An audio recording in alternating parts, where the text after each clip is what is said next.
چې اوس تیاران چې وسرځي هلته یې زر ستن د امریکایانو ویر کړه. هغه مو کور ته امریکایان راننوتل، دروازو ته یې بمې کېښوې ویې ورځولې. سره وخت داسې شوي دي چې په یو کور کې یعنې په یوه شپه په یوه وخت نه هلته 2 شهیدان هم کړي چې هغه عام وګړي وو. که چېرته پلار ژوندی ما به خپل زده کړې په صحیح طریقې سره کړې وای او ما به خپل هدف ته ځان رسولی.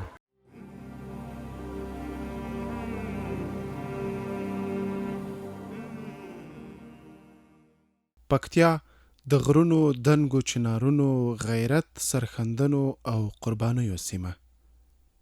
مونږ د همدې سیمې د یوې نوموتې او د لایزال رب په طبیعي ښکلاو مالامال ولسوالۍ د اشغالګرو د یوې خونړۍ پیښې او د ولسي خلکو د قربانیو مستند وړاندې کوو.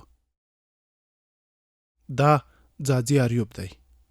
کاڼي لالونه دي بل یې مشالونه دي، زړه دی داسې یا وطن سره یاقوتې غرونه دي، زړه دی داسې یا وطن سره یاقوتې غرونه دي. یوه غرنۍ ولسوالي چې د تاریخ په اوږدو کې یې تل د ازادۍ نارې وهلې، خو یوه شپه یوه ویرژلې شپه دا سیمه د اشغالګرو د ظلم قرباني شوه. یوه چاپه، یو ناورین او 14 بېګناه انسانان چې ژوند ترې واخیستل شو. ځاځي اریوب د پکتیا یوه مهمه ولسوالي چې د قومونو یووالی، دودیز ژوند، سرښندنې او مبارزه یې پیژندنه ده.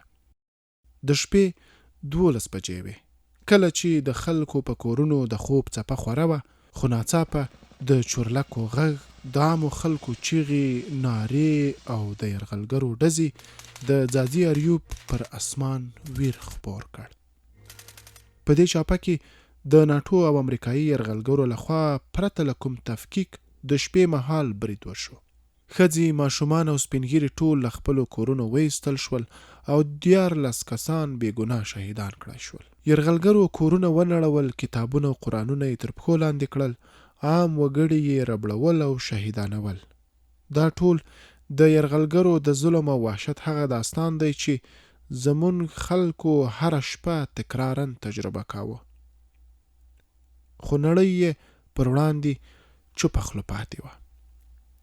د قربانیانو کیسې. هغوی څوک ول؟ ترهګر؟ وسلوال؟ نه، هغوی ځایي خلک، مخور مشران، بزګران، عالمان، سپینږیري او ماشومان ول. د غره لمنه د طبیعت یوه ارامه غېږه، خو د وحشت او ویرې تاریخ هم له ځانه سره لري. هلته چې یو پلار د خپلې خاورې د مینې په بدل کې خپل خوږ ژوند له لاسه ورکړ، او یو ماشوم چې لا یې د پلار توده غېږه نه وه هېره کړې، د یتیمۍ ترخې او زړه پوږنونکې شېبې ته وسپارل شو. د جنگ معنا نه پیژنده، خو د جګړې لمبه یې د ژوند لمنې ته ورسېده. د وسلو ټک نه و اورېدلی، خو د بمونو غږ یې د ماشومتوب نغمه خفه کړه. د پلار د قدمونو شور ته غوږ نیولی و، خو نن د غره له شنو لمنو د چوپتیا سلګۍ راپورته کېږي. دا یوازې د یوه یتیم کیسه نه ده، دا د هغو زرګونو ماشومانو چیغه ده چې د اشغالګرو د ظلم او وحشت تاوان په خپلو اوږو وړي. راځئ چې د دې ماشوم مسعود د زړه درد واورو او د نړۍ د وجدان د غوږونو دروازې ور وټکوو. تقریبا 9 کاله مخکې زما پلار په دې چپه کې شوی، دا زمونږ کور ده. د دې کور نه چې کله راووتلو او داسې چپه راغله چې کله غره طرف ته اوښتېدلو، خو ده پاتې نه شولو، ده روان شولو. چې کله روان شولو چې پاس دې ته وختلو، نو بس کوزه طرفه پرې هغه امریکایان راغلل.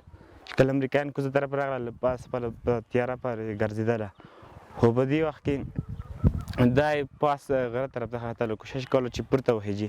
په دې وخت کې بس تیارې نه یې وویشتله. مسعود هغه وخت د 9 کالو و چې د پلار له مینې بې برخې شو. د مرستې او لاسنیوي یې هېڅ څوک نه لرل، او دی هغه درد اوس هم په سترګو کې لکه یو ژوندی تصویر داسې د نورو نندارې تږدي. د لومړي خو موږ کورونه ته ډېره ضربه ورسوله ځکه موږ کور کې څوک نور نه وو، موږ هلته ماشومان وو، بس تقریبا زه هلته 9 کالو وم، نور څوک نه وو، بس دا شی شول که چا څوک کومک به راسره وکړل که نور څوک ونه لرل. ډېر غمځای ده، ډېر تکلیف رسوي کورنۍ ته. که پلار یې وای نو زده کړې به یې کړې وای. د ژوند د غم له پیټو سره به لاس او ګریوان نه و او نه به د غم او اندېښنو کاروان په مخه کړی وای. که چېرته مې پلار ژوندی ما به خپلې زده کړې په صحیح طریقې سره کړې وای او ما به خپل هدف ته ځان رسولی. کاشکې دا وای او اوس به مونږ خوشحاله وای، خو دا چې دا بس دا غمونه او اندېښنې ځوروي.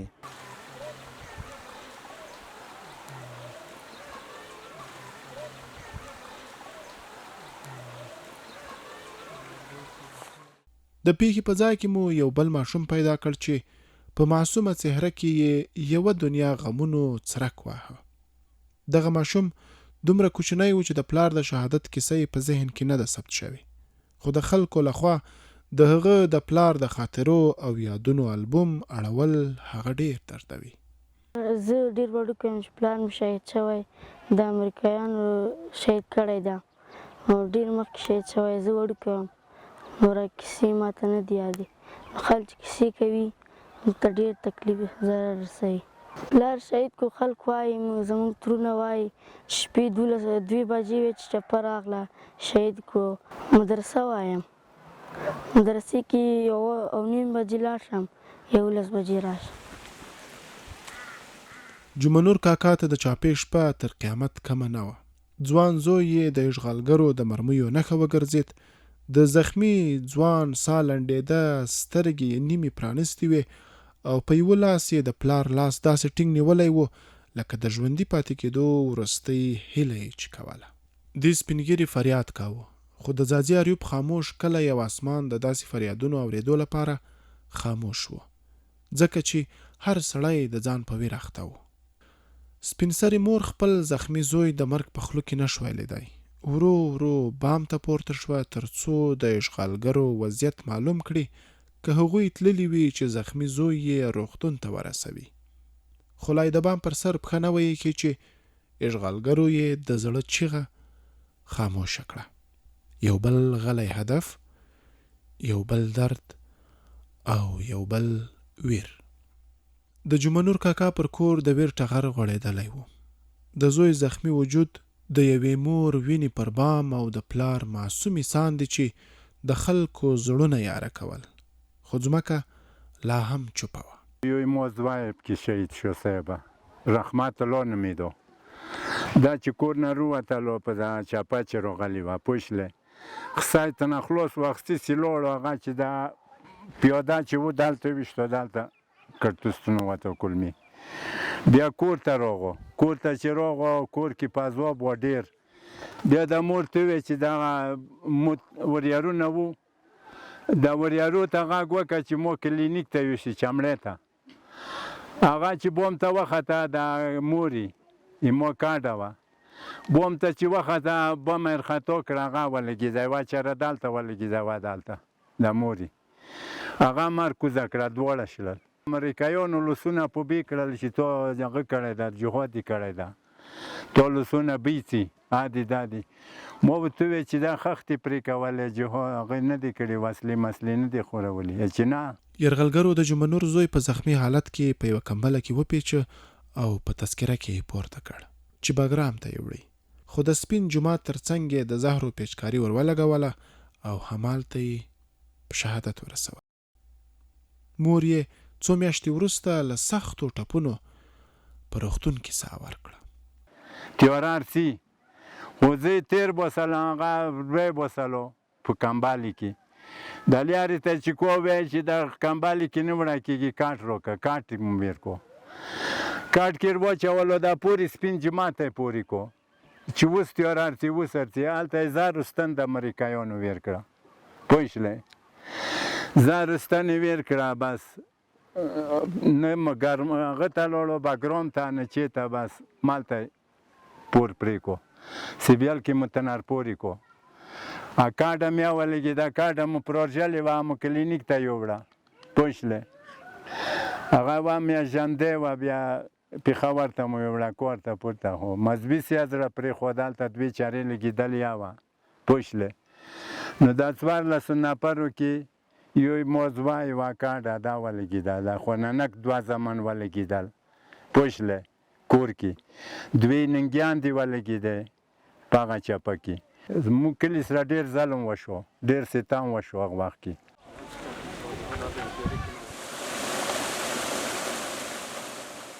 موږ خپل اولادونه بایلودل خو خپل عزت نه. په دې پیښه کې د نورو کلیوالو ترڅنګ د ګلمت 2 ځوانې نګیندې هم لګېدلې وې چې د خپلو سترګو لیدلی حال درد او معصومیت داسې بیانوي. چې کله دغه مو کور ته امریکایان راننوتل دروازو ته یې بمې کېښویې ورځولې وره صندوقو ته یې برچې راواخیستې ماتې کړې ماشومان خو بیا ولي دا یې راواخیستل د ما زمان 15 ساعت کې مو ننه کړه زیرخانې ته چې دلته کښېنوئ چپه سره ده ورو جانه نسیمو دغه مو چې کله کوټې ته ننه کړل د خپلو ښځو نه مې جګ کړل چې تاسې جګ شوئ دلته اوس امریکایان رانوځي تاسې ورو جانه دلته پلو ته شوئ د ښځې به پلو ته کوم چې لرې کړئ د سړي هغه ښځې لرې کړئ یوې کوټې ته یې کوئ د سړي سره مو کار ده ښځې مې روباسلې یوې کوټې ته مې کړې وړکې خو چې رووتل ور راوینېول هغو ته یې تورې خلطې ور واچولې نور یې پړ مخه واچوله برسېره یې بینو په وکړه هغه ورځې چې په مو تېرې شوې وا الله ته معلومې دي وروره ګوله موږ سره داسې ظلمونه وشول ولاکه نه پیسار پرېښولې وي نه ولاکه وزغانر پرېښولې وي ولاکه موټر کاغذونه ولاکه ولا د ښځو ګاڼې یوړې توپک یې نه یوړه بس لوی خدای ته به کېناستو ژړل مو نور مې څه وس نه و لوی خدای ته مزارې کولی چې یا الله دا سختي خو تور وستلې ته نه لرې که مو خو بله هیله سره نشته نو موږ څه وکړو کوم پلو ته لور شو داسې لوری نشته چې ویر شو یا الله ته مهربان شه یا الله ته مهربان شه یرغلګرو داسې ماتم خور کړی و چې د ځاځي اریوب پر سر ولاړ اسمان هم ژړل. غم او ویر دغه شپه په منګل کې رانغاړلې وه او کلیوال د شهیدانو په راټولولو ستړي وو. کلیوال د خپلو خواخوږو د درد او نه زغمېدونکو کیسو یاد په رواني ناروغۍ اخته کړي. دومره وحشت چې د بیان لفظونه ورته نه پیدا کېږي. دلته په د 20 کلن انقلاب کې ډېر خلک ځورېدلي لږ نه نه د چا شپه په قرار وه نه د چا ورځ په قرار وه نه د چا ماشوم په قرار وه نه زنانه نه واړه هېڅوک نه حتی چې حیوانات یې نه دی په قرار شوي. په دغه 20 کلن انقلاب کې ډېرې چپې لوېدلي کورو ته لاشۍ شوي او کمینونه په ویلې شوي دي خلک یې په عذاب کړي دي کورو ته راغلي دي. دغه خبره چې نور خو څه کوي چې حیواناتو ته یې توان کې رسېدی هغه بیا د ډاره نشر ختلی چې دا چپه یې واچوله 14 نفره شهیدان 18 نفره زخمیان داسې یوه ورځ وه چې نه همځکه جوړېده همځکه جوړېده اسمان خو یو ورځ جوړېده چې ځمکه جوړېده توره شپه په مو جوړه وه مو و شهید ته منډه کړو بل شهید ته منډه کړو و زخمي ته منډه کړو بل زخمي ته بل چا ته مو لاس نه رسېدو لوی اعلی هیله مو نیولې وه د لوی اعلی په هیله شپې ورځې تېرې شوې وروره دا مولوي صاحب دغه ملا صاحب زمان همداسې وروره جانه ما خوریا خانولي شهید فکر نسې کنه خوریا ما خانولی چې وای ما خوریا و سکنه خوریا می و ورجانه شهید شو هغه سره ورجانه 4 نفر نور شهیدان شول راغله دومره خبره ورکیده چې دا دی الله مهرباني ده چې مو خوب نه مړ شو په مړې مړ شو په قرارې سره خوب سره ماغه شو دغه د ما ډیر ارمان وو. Back left side clear! Back left side clear! Jump by! Trigger! Come! 20 کلن اشغال په هیواد کې د ډیرو سترو بدبختیو پیلامه شپنۍ چاپې وژنې ربړونې تالاشۍ په سپیو داړل انساني کرامت او اسلامي ارزښتونه تر پښو لاندې کول حتی دومره وحشت او بربریت چې حیوانان هم په قرار نه وو. دا ټول هغه څه دي چې د ولس له سترګو یې خوبونه تښتولي وو. د کومه حادثه چې تاسو وینئ دا حادثه چې په 13 کلن انقلاب کې د امریکایانو همدا رقم ته دوی ګوډاګیانو لخوا چې کوم عام وګړي هغه په شهادت رسېدلی دي، د کورو څخه ایستل شوي دي یا هم په لارو کې همدارنګه په بمبارونو کې شهیدان شوي دي. تاسو وینئ دا هدیره په مغو باندې ډکه شوې ده. دغو یرغلګرو ګوډاګیانو همداسې دوی لاسپوڅو په دې سیمې کې ډېر وحشتونه وکړل.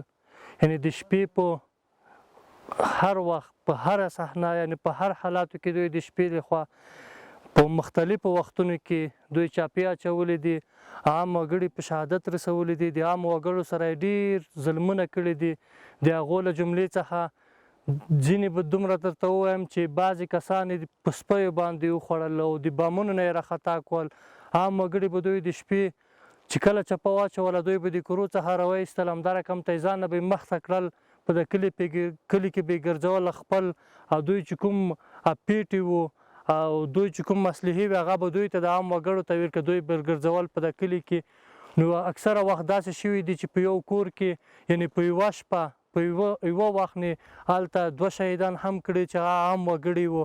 همدا رقم ته دوی کور زناناوې زخمیانې کړي دي. همدا رقم ته د موږ په کورونو کې چې کوم سامانونه وو هغه دوی د چور کړي دي، یعنې چور ګاډ وو، چور کول یې همدا رقم ته د زناناو چې کوم اسره همدا رقم ته نور شیان به وو دا دوی غلا کول چور ګاډ وو. نو دا کله ډېر مظلوم کلی ده، یعنې دا کلی په تېر دور کې چې مثال څومره وګړي عام وګړي دوی قرباني شوي دي هغه یقیني ډېر زیات تعداد وګړي مثال قرباني شوي دي. امریکایانو خپل واساني کړی ده خو موږ پرانه وه نه شپې نه ورځې. شپې بمبارونه چاپې بچول، د ورځې به امریکایان به راغلل، ځینې امریکایان به راغلل په موټرو کې برید به خاښ کړو، د ماشین یې ګرچاپېره به تاوولې بنا یې وکړه. دغه اجراء پرویزه کړې وه. شتونتونه به وکړل چې دلته طالبان سوتي بعضې به بنا نخاښه کړه، شته نه یې راکټ ویله کړې ده نه یې د ماشین ویله کړې، خو موږ به پرانه وه. اشغال داسې یوه توره شپه وه چې د انسانانو هویت یې تر خاورو لاندې کړ. خلک یې دومره په وحشت شهیدانول چې نه یې څهرې پاتې کېدې او نه نوم. ان د جوماتونو سپېڅلي امامان چې له تسبیح او دعا پرته یې بل جرم نه درلود. شپنۍ چاپو خلک د ویر په ټغر کېنول، خو داسې وختونه هم راتلل چې په رڼا ورځ به الوتکې راپورته شوې او کربلا به یې جوړه کړه. دوی وایي خدای به یې نه وه پوره کړې چې ژوندي پاتې دي. ګنې اشغالګرو خو یې د وژلو ډېرې هڅې وکړې. هدیرې د عامو وګړو له بېګناه شهیدانو ډکې شوې. هره غونډۍ چې د قبرونو پر شناختو یې د مرګ توغ رپېږي یو خاموش چغېدلی آواز دی چې پرې د یرغلګرو د ظلمونو تور داغ لګېدلی. دا نه یوازې د مړو هدیره ده بلکې د تاریخ پر پاڼو ثبت شوی ظلم او وحشت دی. دا قربانۍ تصادفي نه وي. دلته خاورې ژړل، د ډبرو زړه له غمه چاودېده او ستورو د دوی د مظلومیت ننداره کوله. عمر خوړلی جمنور او نور کلیوال د اشغال د بدبختیو او چاپو ویر او لوی مصیبت اوس هم یادوي. خو د الله جل جلاله د پیرزوینې شکرانه په ژبه ادا کوي او وایي چې که یو وخت ډوډۍ ونه لري او وږي هم وي، خو چې پر وطن د امن ټغر غوړېدلی دا تر ټولو ستر اعزاز دی. اوس خو دومره خوشحالي لرو ځکه چې شپې چاپې یا ورک شلې، ډور ما ورک شو. که یو وختې خورو که یو وختې ونه خورو که وږي و یا مو ته خوشحالي شته ځکه چې چاپونه باد شلو. پوه شلې خو پوه شلې چاپې وې، بومونه رتلل، توپونه یې ویشتل، یوه یې لا نه وه. پوه شلې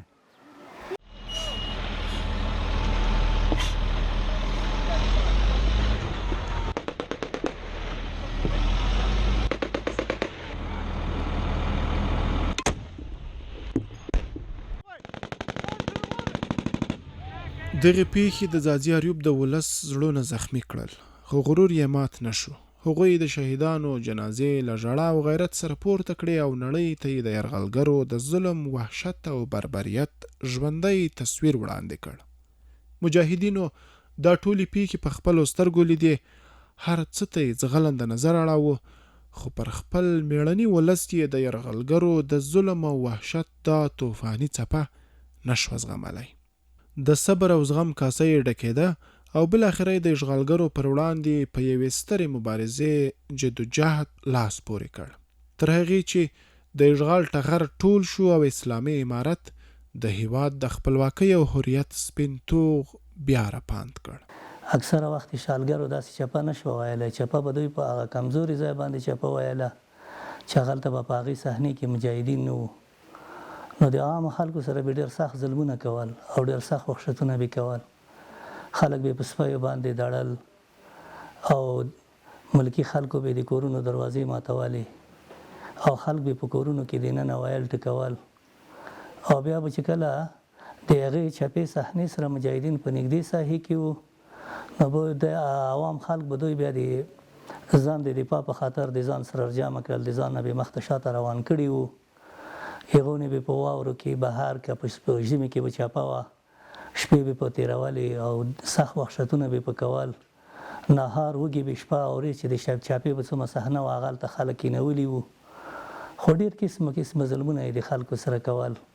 په ځاځي اریوب کې دا د یو برید او پیښې کیسه نه ده، دا د قربانیو ویاړ او د سترې مبارزې نه هېرېدونکی غږ دی. د دې خاورې شهیدانو ژوندی تاریخ جوړ کړ او نړۍ ته یې دا پیغام وړاندې کړ چې موږ به ژوندي یو، موږ به د اشغالګرو د ظلم او وحشت هره پیښه په زړونو لیکلې ساتو او دا ظلم به هیڅ کله هیر نه کړو. د اشغالګرو د ظلمونو کیسې د تاریخ په حافظه کې د تل لپاره خوندي شوې. د هغوی ظلم، وحشت او بربریت هیڅ کله د هېرېدو نه دی، خو له ټولو بدبختیو سره سره دا دی دا وطن اوس رښتینی عدالت، حریت او خپلواکۍ ته رسېدلی او ټول غیور افغان ولس د یو بشپړ شرعي او اسلامي نظام تر قیادت او سیوري لاندې په امن او هوساینه کې د ژوند شپې ورځې په خوښۍ او سوکالۍ تېروي. کاڼي لالونه دي بل یې مشالونه دي، زړه دې داسې وطن سره یاقوتې غرونه دي، زړه دې داسې وطن سره یاقوتې غرونه دي. کاڼي لالونه دي بل یې مشالونه دي، زړه دې داسې وطن سره یاقوتې غرونه دي، زړه دې داسې وطن سره یاقوتې غرونه دي. لال لري جوهر لري، مش لري ګوهر لري، دښتې دي که غرونه دي څه ښکلې نښتر لري، دښتې دي که غرونه دي څه ښکلې نښتر لري. موږ د یوې ملي خپلواکې او ژمنې رسنۍ په توګه د ولس او خلکو غږ ته انعکاس ورکوو او هیوادوالو او نړیوالو ته په افغانستان کې د تیر 20 کلن اشغال پر مهال شوي ظلمونه، وحشتونه او جنایتونه په مستند ډول وړاندې کوو. که تاسو هم په خپلو سیمو کې د تیر 20 کلن اشغال پر مهال د بهرنیو یرغلګرو ځواکونو لخوا د چاپو، وژنو، ربړونو، پیښو او یا هم داسې نورو جنایتونو شاهدان یاست، نو کولای شي چې د واتس اپ له لارې له موږ سره شریک کړئ، ترڅو موږ یې د ملي ژبو ترڅنګ د انګلیسي او عربي ژبې په بڼه هم په مستند ډول ثبت او د ملي ټلویزیون پر هنداره یې نشر ته لومړیتوب ورکړو. د اړیکې شمیره 040 440 40 شپږ 10 8 شپېته.